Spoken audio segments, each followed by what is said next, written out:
Basketball. One of America's favorite sports. Some people are good at it, and some, well, we're not going to talk about them.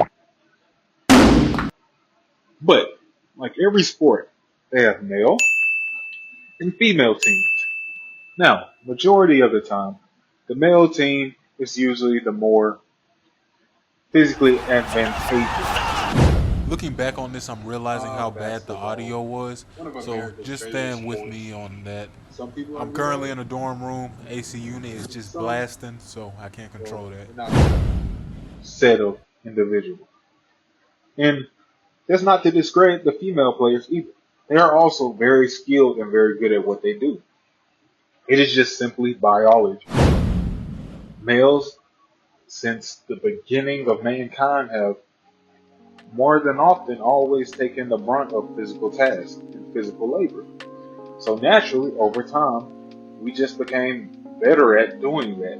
And that comes in pretty handy when it comes to something as physically active like a sport or something like basketball. And it's to be expected. I mean, it's quite literally evolution. And guess what? It's not a bad thing. It's nothing to be ashamed of. And I think that's why a lot of WNBA players feel almost like they have to prove themselves by saying that they can beat an NBA player in certain clips.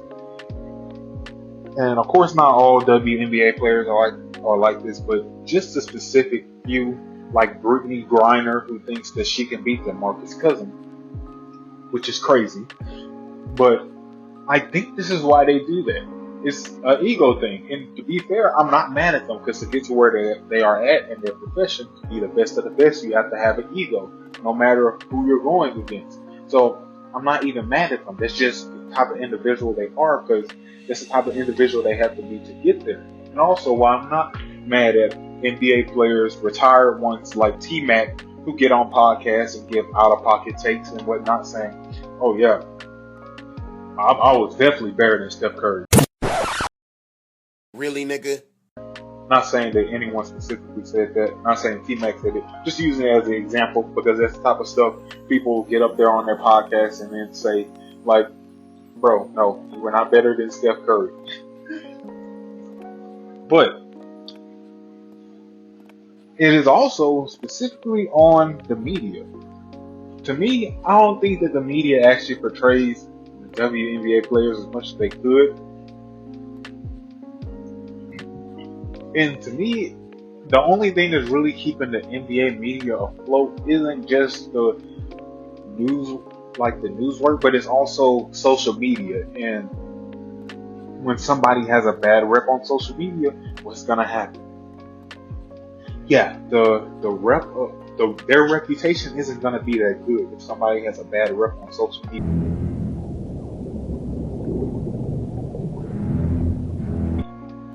And that tends to happen a lot with WNBA players when you see them give crazy takes.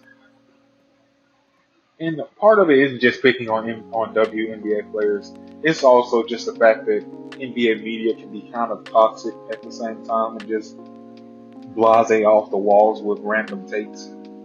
Like we make fun of everybody in NBA media. Like take Kyle Kuzma for example. Who doesn't like making fun of him in NBA media with this type of stat line? Or Ben Simmons. Everybody's punching bag. I actually kind of feel bad for him. I think that's why he started playing this bad in the first place. The media is terrible.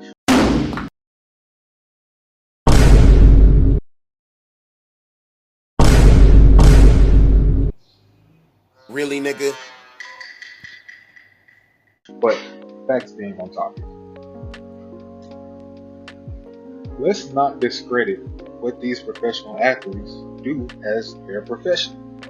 It's their profession. They're gonna naturally be better than most of the population as they should be. It's what they get paid to do. And they are the top, what, like 0.11% or something crazy. So they should be good. They are the best at what they do. It's simple.